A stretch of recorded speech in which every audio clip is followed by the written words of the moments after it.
Olá, seja bem-vindo a mais um capítulo do Mundo Corporativo, que hoje recebe o diretor executivo do Instituto de Desenvolvimento Pessoal e Profissional, Mike Martins. Mike Martins, desde já, muito obrigado pela sua presença aqui no Mundo Corporativo. O prazer é meu em estar aqui com você, Milton. E um dos nossos objetivos hoje aqui é falar em qualidade de vida no ambiente de trabalho. Correto. É possível viver um ambiente de trabalho sem estresse? É possível você ministrar as doses de estresse que você está recebendo durante o trabalho.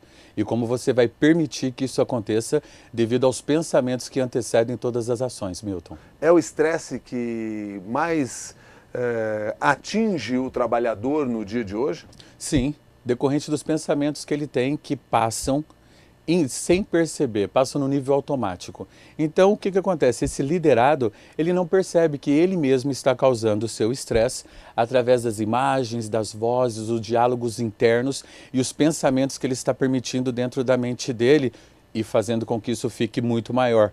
Por quê? Porque a mente não sabe a diferença da realidade para a imaginação. Quando nós pensamos, nós utilizamos um padrão, Milton. Esse padrão é o que nós chamamos a estrutura da subjetividade. Subjetividade é o pensamento, se há um pensamento, há uma estrutura. Isso acontece através dos blocos que são os 5 sentidos: visão, audição, sinestesia, olfato e o gosto. Esses blocos, quando eles se unem, eles formam o que nós chamamos de um pensamento. Esse pensamento ele acontece o quê? No nosso, que nós chamamos do nosso córtex cognitivo. É a parte onde os pensamentos se processam. Abaixo nós temos o sistema límbico, é onde as emoções são processadas. Depois disso nós temos um time que manda sinais para dentro do nosso corpo, para glândulas como tireoide, as suprarrenais, os ovários e os testículos. E essas glândulas são as glândulas que formam o estresse. Então o estresse ele vem decorrente do pensamento que a pessoa está permitindo. Ou seja, então muitas vezes não tem nada a ver com o ambiente de trabalho, quer dizer, não é vou trocar de emprego porque eu não estou aguentando a pressão aqui nesse trabalho? Não. É o pensamento que aquela pessoa está permitindo durante aquele momento. E o que acontece, Milton? A pessoa ela não percebe que um pensamento está ali acontecendo, porque é tão automático o sistema, ele funciona, que nós não percebemos. Espera aí, o que eu estou pensando antes disso? O que acontece quando eu penso em X? O que acontece quando eu penso em Y? E qual é o Z da questão? Então, o ambiente de trabalho em si, que nós chamamos a sua área de conforto, o seu ambiente, ele nutre as pessoas com os 5 sentidos, como eu disse mais cedo. E esses 5 sentidos nós chamamos de objetividade, é o que acontece fora. Quando entra dentro, nós trabalhamos com a subjetividade. Aí cada um usa o seu filtro, cada um usa a sua percepção, cada um usa as suas vivências que teve na vida e dá o quê? Dá um significado ao que está acontecendo. Se o significado for bom, o corpo é banhado com dopamina, serotonina, melatonina, substâncias e enzimas que fazem com que nós sejamos criativos, sejamos proativos e trabalhemos o dia inteiro muito bem. O outro coquetel é cortisol e adrenalina, que são os que fornecem o estresse no nosso corpo, Milton. E por que a gente sempre coloca a culpa no outro? Porque é mais fácil. É mais fácil você projetar a culpa no outro do que você aceitar a própria culpa. Porque para você aceitar a sua própria culpa, você tem que conversar com você de maneira que você se sinta bem.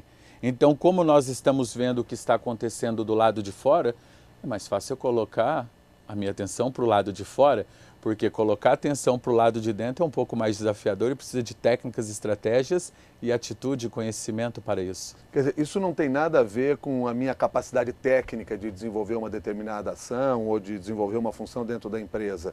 Quer dizer, o meu estresse não está ligado a, de repente, uma carência técnica que eu tenha. Pode ser, se for a carência técnica, for como controlar sua própria mente. Aí sim, realmente. Porque é aquilo, Milton, nós não temos um manual de como a nossa mente funciona. Nós temos 2 processos que nós chamamos de mente. É o software, são programas que nós não conseguimos ver. Okay? A pessoa é um pai, a pessoa é um marido, a pessoa é um executivo, a pessoa é um atleta. E a cada momento da vida dela, dependendo do ambiente que ela se expõe, ela assume essa persona, esse personagem. Agora, para se conhecer, aí você precisa estudar. E talvez essa área, essa competência seja carente. Então, o entendimento de si, como que a mente funciona, é algo que tem sido muito pouco explorado. Agora, devido aos avanços tecnológicos, à globalização e à internet, nós temos essas ferramentas muito mais perto de nós. As empresas e as corporações têm se preocupado com isso? Algumas têm, sim. Elas têm percebido a importância disso, principalmente agora com o mercado superaquecido. Agora a demanda, você pode encontrar trabalhos facilmente. Então a empresa está percebendo que, peraí, além do profissional, do executivo, do liderado ser muito bem remunerado, ele precisa se sentir bem onde ele está trabalhando.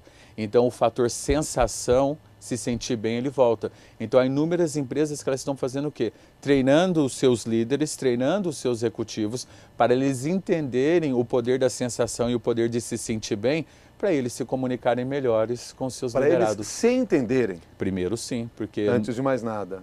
Know thyself. Conheça a si mesmo primeiramente, para depois poder conhecer os outros. Autoconhecimento, essa é a palavra então para que a pessoa comece a resolver todos esses problemas que muitas vezes impedem o seu desenvolvimento dentro de uma empresa e começa a atrapalhar principalmente suas demais relações fora da empresa. Correto. E como é que a gente desenvolve o autoconhecimento? Através da programação neurolinguística, você consegue estudar como que a sua mente funciona. O autoconhecimento, ele vem devido ao quê? Do conhecimento no banco de dados. Nós precisamos ter o conhecimento dentro da nossa mente. Um exemplo clássico é estudar o Império Romano. Se você estudar Roma, você vai saber que o que está acontecendo agora já aconteceu antes. Somente o que muda é o quê? É a terminologia, são o que? A tecnologia, mas tudo se repete. Então, quando você entende como a sua mente funciona, e a programação neurolinguística, que é o quê? O estudo da estrutura da experiência subjetiva, Milton. Como o pensamento funciona. Se há um pensamento, há uma estrutura. Se há sucesso, há uma estrutura. Quando você consegue estudar os blocos e consegue modelar o que essas pessoas fazem, e você entende como a sua mente funciona, e aí quais são as ciências mais utilizadas? A programação neurolinguística é uma extensão da linguística, psicologia, neurologia e da cibernética, da programação. Quando você entende esses conceitos, você entende como a sua mente funciona. Você entender nessa tecnologia e como a sua mente funciona, você consegue o quê? Acessar o conhecimento que está dentro de você. Ou seja, eu aprendo a ter autoconhecimento. Sim. É possível isso. Facilmente. Agora, isso é uma ação individual? Eu posso, por minha conta, chegar a esse conhecimento de quem eu sou, do que eu sou? Ou é necessariamente a presença de um profissional, de um outro profissional, de um especialista que vai fazer com que eu me perceba? Se você for um autodidata, se a pessoa for uma pessoa que entende que a repetição é a mãe da excelência, tem o gerenciamento de tempo, tem os recursos que são esses livros, que agora nós temos esses livros em português, Milton. Quando eu comecei aos meus 19 anos, a maioria desses livros eram somente em inglês. Por isso que o inglês, de eu ter morado nos Estados Unidos há tanto tempo, fez uma grande diferença. Se você for autodidata, você consegue aprender muito sozinho. A grande questão em sendo autodidata é que você não tem as pessoas para você aplicar a técnica e receber. Em um curso, Milton, você tem um profissional, um trainer, ele vai explicar a teoria, ele vai fazer uma demonstração no palco e depois você vai aplicar em alguém e vai receber. Assim você passa pelas 3 percepções da aprendizagem. Quando nós somos autodidata ou quando nós estamos estudando sozinho, a parte da prática ela fica um pouco carente. Agora, se você já começa a estudar, você já consegue utilizar as funções da sua mente, porque você pode facilmente ir ao passado, lembrar de um momento no passado, ir ao futuro, imaginar o futuro e viver no presente. A única carência da pessoa ser autodidata é o fato da pessoa precisar de alguém para aplicar a técnica e que alguém aplique a técnica nela. Você fala que desenvolver a autoconfiança auxilia o crescimento, mas alerta para alguns cuidados específicos. Que cuidados são esses? Em que situações há algum risco? Principalmente quando você está muito confiante, mas você não possui o capital intelectual para fazer algo. Você não tem as referências, você não tem as experiências, os casos dentro da sua mente. Então você pode agir, Milton, sem levar algo em consideração que na programação neurolinguística nós chamamos de ecologia. Qual o impacto das minhas ações na outra pessoa e no sistema? Quando nós levamos em consideração a ecologia, nós sabemos que nós estamos usando a confiança de maneira que está levando todas as pessoas que estão ali a um resultado e que o sistema está ganhando, a outra pessoa está ganhando e você está ganhando. Um grande exemplo que você pode ver a respeito dessa autoconfiança super elevada é na prática de alguns esportes. Que as pessoas se expõem a situações onde o que pode acontecer? O seu corpo pode correr risco, a sua saúde pode correr risco, devido ao número pequeno de repetições e práticas naquele contexto. Então, quando somos muito confiantes, precisamos levar em consideração as experiências, o conhecimento que temos e o impacto dessas ações em outras pessoas. Autoconfiança demais leva a prepotência, arrogância? Pode levar. Agora, com a ecologia, você consegue utilizar a autoconfiança, um nível super alto de confiança e perceber qual vai ser o impacto em outras pessoas. Por quê? Quando você usa muito confiança e uma pessoa fala, você é prepotente, você é arrogante, foi simplesmente porque você não levou em consideração o impacto das suas ações nos outros. Então, os outros rotularam aquela ação da maneira que elas são. A ecologia é o que nós temos na programação neurolinguística para que você ganhe, a outra pessoa ganhe e o sistema se beneficie de todas as suas ações. Isso passa pelo que você fala, que é o manual de confiança? É isso. O manual de confiança é o que eu chamo de nível 1. Primeiro você tem que saber usar a confiança. Você precisa saber, nesse momento eu vou ser confiante. Como? O que você vai pensar antes da ação? Como você vai conversar com você? Você acredita que você vai fazer um bom trabalho e que cada repetição você vai se tornar melhor? Então eu uso isso antes de me expor a uma situação. A pessoa usa isso antes de se expor a uma situação. Depois dela ter repetido isso inúmeras vezes, aí ela vai ter autoconfiança, Milton. Aí ela simplesmente entra e executa com maestria. É o que Gregory Bateson, daqui a pouco eu conto para você e para todos, chama-se dos níveis de aprendizagem. Nós precisamos de repetição para chegar no nível de maestria. Gostaria de saber agora, Milton? Antes, só me diga uma coisa aqui. O que nos pauta é o pensamento, não é a ação? Sim. E o pensamento ele acontece no nível automático. A pessoa não consegue perceber que isso aconteceu. Só uma mente bem treinada e uma pessoa experiente, provavelmente com mais de 40 anos, 50 anos, que conhece muito os procedimentos, consegue identificar isso. Se você pegar um adolescente ou um jovem adulto de 20, 25 anos, ele não tem um lobo frontal pronto. Essa parte na frente do cérebro que é responsável por planejamento estratégico, os processos visionários, trabalha com o processo de personalidade e manda muitas informações para as outras áreas do cérebro.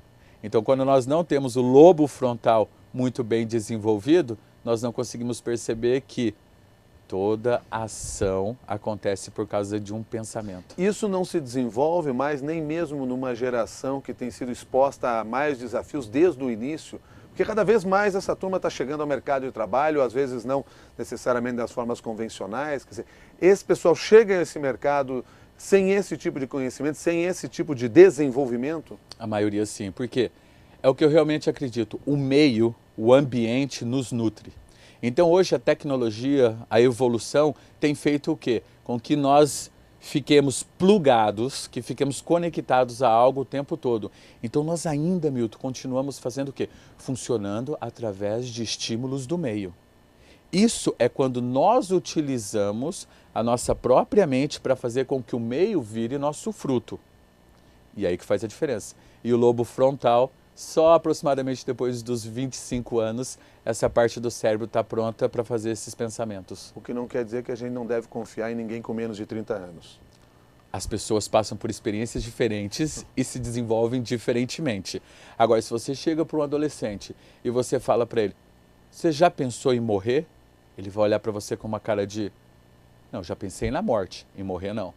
A hora que você começa a ter esse tipo de pensamento, o seu lobo frontal está funcionando. E sim, Milton, se você foi exposto a uma situação muito delicada, a um período da sua vida que você era muito jovem, o seu cérebro, ele através da neuroplasticidade, ele vai se expandir e vai conseguir e perceber novas informações. Consequentemente, sim, desenvolvendo o lobo frontal mais rapidamente. Você conversou conosco agora há pouco e ficou nos devendo aquela explicação, então, dos níveis de aprendizagem. De acordo com Gregory Bateson, um antropólogo nos anos 70, que colocou muitos especialistas juntos. Ele fez vários estudos, Milton, para descobrir como que as pessoas aprendem. Eu tenho até uma história rápida que eu posso contar para você depois. Então, ele fez o quê? Ele, através dos estudos dele, ele chegou em 5 níveis de aprendizagem. O primeiro é o que chama-se de incompetência inconsciente. A pessoa não sabe que não sabe. Ela nunca se expôs àquilo, então ela nunca precisou perceber aquelas informações. Ela nunca precisou estudar a respeito daquilo. O segundo nível é incompetência consciente. Agora ela tem certeza que ela não sabe. Porque ela se expôs, ela tentou fazer e ela não conseguiu fazer o que ela queria fazer. Esse é o nível que nós aprendemos mais rápido, porque qualquer coisa é algo novo. Depois nós vamos para o terceiro nível, que é o competência consciente. Nesse nível você sabe. Agora você tem que fazer o quê? Você tem que se preparar antes. Você tem que lembrar de como foi antes. Você tem que ficar se supervisionando para você fazer um ótimo trabalho. Depois você chega ao quinto, que é o incompetência consciente. Nesse nível você já faz o quê? Você não sabe que não sabe novamente. Opera automaticamente, você não precisa fazer nada. E no quinto nível é o que nós chamamos de maestria, que além de você fazer isso naturalmente, as pessoas ficam surpresas com você, astonished, falaríamos em inglês. Então ele mapeou os níveis e como que as pessoas passam por esses níveis. E a todo momento nós podemos estar no 1 ou no 5, depende ao que nós estivermos expostos. E ele fez esses estudos através de estudos com animais, golfinhos e outros. Passar por esses níveis de aprendizado está relacionado à experiência que o profissional possa ter? Experiência e repetição contínua. Agora, há 2 tipos de repetição contínua e aprendizagem. O primeiro é quando você é exposto a um ambiente e você passa 8, 10, 12 horas em São Paulo, né? Facilmente, 14 horas, trabalhando naquele local. Então, aquele ambiente ele vai preparar você para aprender. Querendo ou não, depois de 2, 3 anos, você está um expert no que você faz. O segundo é um pouco desafiador. É quando você vai exercer um poder no meio para você aprender. Exemplo, trabalha 14 horas por dia, 12 horas por dia, vai chegar em casa e ainda vai estudar. Vai para uma pós-graduação, vai para um mestrado, vai para um curso de programação neurolinguística ou de coaching. Aí sim, e aí o que? Vai contando as horas. Porque Gregory Bateson, ele chegou até um nível de horas aproximado para isso. Okay? Para você chegar mais ou menos no terceiro, que é competência consciente, aproximadamente 1000 horas de estudo. Para você chegar no quarto nível, okay, aproximadamente 5.000 horas de estudos. Para você chegar na maestria, são 25.000 horas de repetição. No nível 1, o meio forçando, e no nível 2, você forçando o meio ao seu favor. Por isso que hoje eu entendo realmente quando eles dizem que a vida começa depois dos 40, 50, porque eu já fiz a matemática. Dá mais ou menos esse tempo? Sim, 25.000 horas leva mais ou menos esse tempo entre toda a grade curricular de escola, os cursos de especialização, as horas de trabalho, leva mais ou menos essa idade para você conseguir 40. Por isso que grandes atletas, grandes profissionais, os pais colocam eles para fazer isso com 4, 3 anos de idade. Que eles antecipam, eles conseguem chegar a isso com 25 anos. O autodidata não atalha esses caminhos todos? Sim, através da teoria. Ele estuda muito, ele se expõe muito e ele faz tanto isso que ele acredita que ele pode fazer. E quando nós acreditamos que nós podemos fazer, tudo se torna possível. E o autodidata, ele consegue fazer isso. Por quê? Porque ele tem muita informação no seu banco de dados. Ele tem muitas experiências, ele estudou inúmeros. Aristóteles, Sócrates, Platão. Ele estudou esses grandes gênios, essas grandes pessoas. Então ele faz o quê? Ele traz para o dia atual esses ensinamentos e ele percebe que funciona. Mas o pensar positivo não é garantia de sucesso. Sim, é garantido.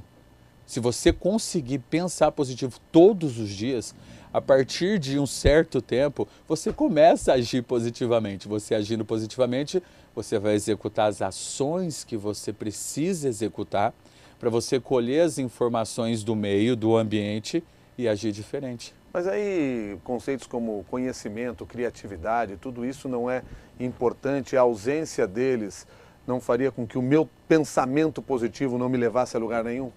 Eles são porque o que são? O banco de dados precisa estar pronto. Para você ter criatividade, para você ser inteligente, você poder improvisar, você já precisa dessas informações dentro de você. Por isso que você vira uma pessoa e fala, já pensou em construir uma pirâmide? Não. Mas você já pensou em ser o primeiro da sua empresa? Ah, já. Quer dizer que é possível ser o primeiro da empresa. mas ela nunca se especializou em como construir uma pirâmide. Agora, se aquela pessoa começar a acreditar que ela pode construir uma pirâmide, começar a estudar, fazer um curso de arquitetura e continuar se estudando, eu garanto para você que depois de uns 10 anos, essa pessoa levanta uma pirâmide, nem que seja uma maquete. Mas que ela levanta, porque o cérebro não sabe a diferença, Milton. O que nós formos exposto todos os dias, nós vamos ficar mestre naquilo. Eu sou o que eu penso. Definitivamente. Mesmo que eu não conte o que eu penso. Você está pensando e não percebendo que um pensamento move tudo. Agora, não há o risco de eu acreditar só no meu pensamento e não acreditar na experiência, nos atos, na necessidade de eu mostrar até para os meus parceiros o do quanto eu sou capaz e ficar apenas no pensamento? Sim, isso pode acontecer. Agora, o meio é muito inteligente, o ambiente é muito inteligente. Ele te dá evidências, fatos que você precisa fazer algo mais para chegar a esse desenvolvimento. Então, há um firewall do sistema, há um antivírus. Há um antivírus no há meio um do caminho. antivírus que te ensina o que você precisa fazer para você conseguir atingir sua meta. Mike Martins, você chama a atenção também para a necessidade do profissional, do ser, né, da pessoa, saber diferenciar sonhos e metas. Não são as mesmas coisas. É uma linha bem tênue. Agora, podemos ser muito rápidos nessa explicação. Um sonho e uma meta.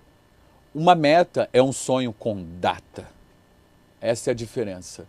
Um sonho é uma meta com data. Quando você coloca uma data e você começa positivamente a pensar naquilo todos os dias, o ambiente, o sistema começa a fornecer para você informações que você não via antes. Então você começa a perceber, você liga o seu iPad, uau, a data está chegando.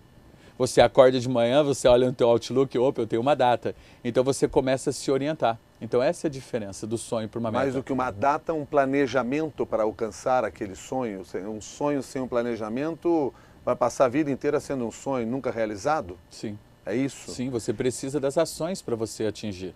E é possível treinar a pessoa a se planejar, porque o que a gente vê mesmo no ambiente de trabalho muitas vezes caótico que nós vivemos, falta de tempo para uma série de ações, essa ideia de planejar cada uma das ações, e aí passa pela questão do pensamento, é possível treinar a pessoa nesse sentido, para ela passar a planejar. Facilmente. E, principalmente, a carência é no lobo frontal, que eu falei para você anteriormente. O lobo frontal é responsável pelo planejamento estratégico, essa parte do nosso cérebro que está na frente. Então, através de cursos, através de perguntas, através de aprendizagens, nós conseguimos levar em consideração inúmeras facetas quando nós vamos estabelecer um plano. Nós levamos em consideração o ambiente, o comportamento, capacidade, crenças, valores, o nível de identidade e o nível de visão, né, Milton? O que o sistema vai ganhar comigo atingindo a minha meta. Então você faz perguntas para você que você não fazia antes. E o simples fato de você responder perguntas que você não respondia para você antes, você amplia o seu repertório, você amplia as suas ideias. Então você consegue o quê? Um plano e um planejamento mais sólido, onde você levou em consideração o maior número de informações possível. E aí, como é que se explica então o sucesso de muitas vezes jovens que ainda não desenvolveram o lobo frontal e conseguem, através das suas ações, chegar a excelentes resultados? Como é que se explica isso? Isso, por exemplo, é aquilo que eu falei para você. Nós temos que saber quem é o modelo. Aquele jovem não chegou ali sozinho. Ele teve alguém, ele teve algum estímulo que o levou a fazer isso. Então, às vezes, pode ser o quê? Teve um ótimo mentor, um ótimo pai, uma ótima mãe que acreditava, que motivava e mantia essa criança, esse jovem com foco. Às vezes pode ser um acidente. Às vezes pode ser o quê? Um livro. Às vezes pode ser alguma coisa que aconteceu com essa pessoa que a motivou. Um grande exemplo que está fresquinho é do Facebook.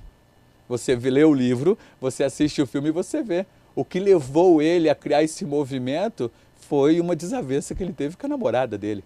Então os estímulos são pequenos. Cada um tem um. Outro grande exemplo da atualidade é o Steve Jobs, que a partir do momento que ele percebeu que realmente ele ia transcender mais cedo do que ele pensava, ele começou a trabalhar mais, ele começou a criar mais, ele começou a fazer mais coisas que ele fazia antes. E olha onde que a Apple chegou atualmente. Então, o que antecede uma ação? Um pensamento. Esse pensamento teve uma causa, teve um estímulo. que seja um mentor, um pai, uma mãe, um avô, um professor. Alguém fez a pergunta certa no momento certo, estimulou aquele jovem no momento certo e ele conseguiu fazer o quê? O que o Walt Disney era muito bom. Ele conseguiu ver o futuro. Quando ele viu o futuro e ele gostou do que ele viu, ele continuou fazendo até onde ele chegar. Então, teve algo que aconteceu, teve um estímulo que levou esse jovem a chegar onde ele quer. Tiger Woods, pai dele, de molequinho, ele já ficava brincando. O pai era um golfista. Então, o que o pai fez? O pai auxiliou ele e ele escolheu isso. Então, é isso que nós fazemos na programação neurolinguística, Milton. Nós estudamos a causa do que seja uma fobia, um medo, um pânico, que seja sucesso, que seja um visionário.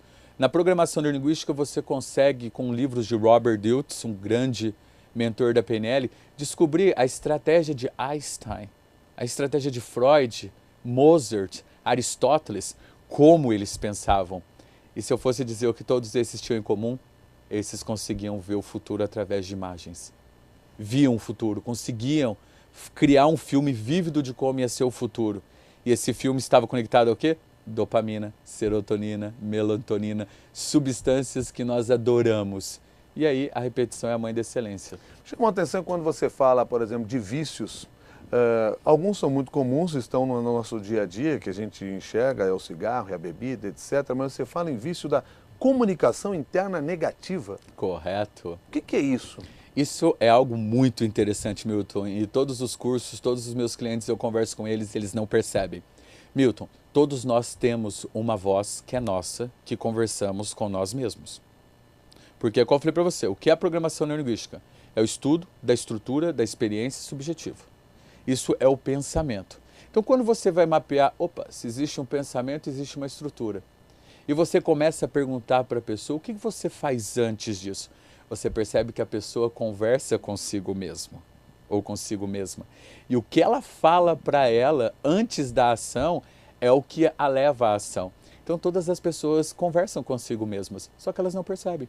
Elas atribuem essas vozes a outras pessoas, mas essa é uma função básica do cérebro.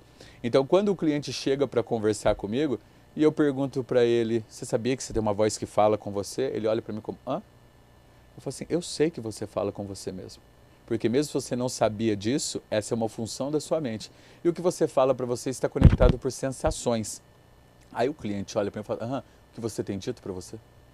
Aí o cliente percebe que ele tem conversado com ele, comunicação intrapessoal, ele tem conversado com ele de maneira negativa. E quando você fala coisas terríveis para você, você sente sensações terríveis.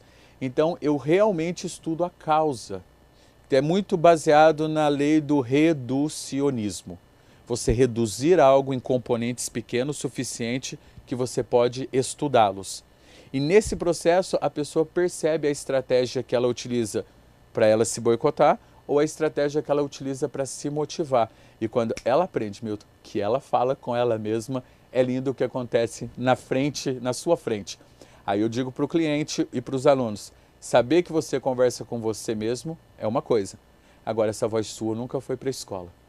Então, vamos aprender a dizer coisas boas para nós, vamos perceber que vícios de linguagem, o que você tem conversado com você, aí nós entramos o quê? Num condicionamento para a pessoa começar a utilizar essa função da mente ao seu favor.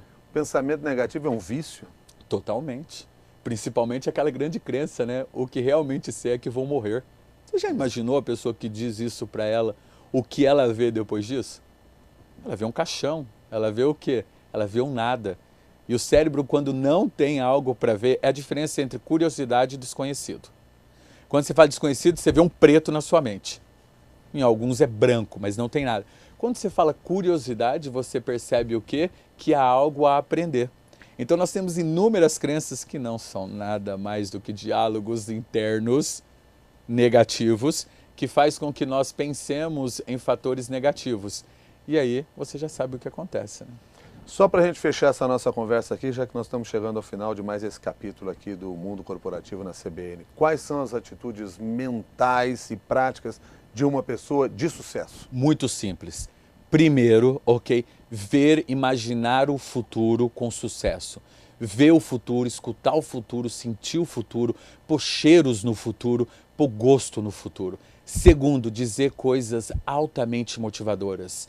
Eu posso, eu consigo, eu mereço, eu sou capaz, é desejável. Se eu estou com um obstáculo agora, não usei problema, eu estou com um obstáculo agora, daqui 6 meses, daqui 1 ano, daqui 1 semana eu vou estar melhor. E se sentir bem e alinhar a sua fisiologia, porque, para encerrarmos, mente e corpo são sistêmicos, formam um sistema só. Depende do que você pensa, depende do que você sente. Depende de como você coloca o seu corpo, depende de como você se sente. Mike Martins, muito obrigado pela sua gentileza de conversar conosco aqui no Mundo Corporativo. Até uma nova oportunidade. Foi um prazer. Nos vemos em breve. Muito obrigado. Mike Martins é o diretor executivo do IDEP, que é o Instituto de Desenvolvimento Pessoal e Profissional, e conversou conosco aqui no Mundo Corporativo de hoje. A você que nos acompanhou também, meu muito obrigado e até a próxima.